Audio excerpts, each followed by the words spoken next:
Hey guys, I'm Ben with Germaine Marine. Just want to give you an everyday checklist of things to do before you go out on the water.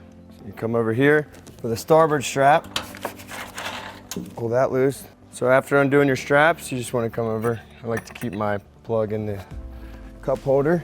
Come down here and you want to do this every single time.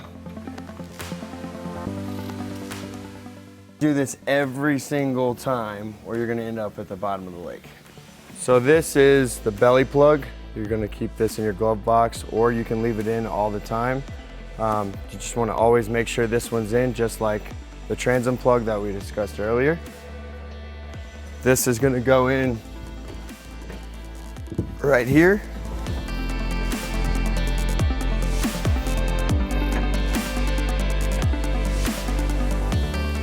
Next, after the belly plug, you're going to go into the glove box. Turn your battery switch to on. Two things you want to check on your screen is the battery voltage should be a minimum of 11.5, and you should have a full tank of gas ready for a full day on the lake.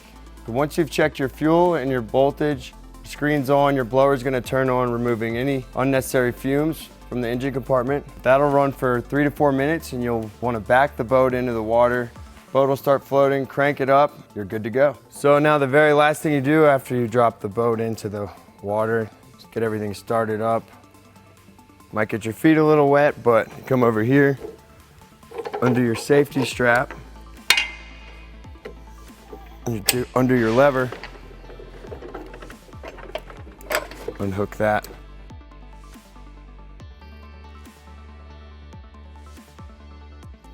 Now you're free and everybody can go boating.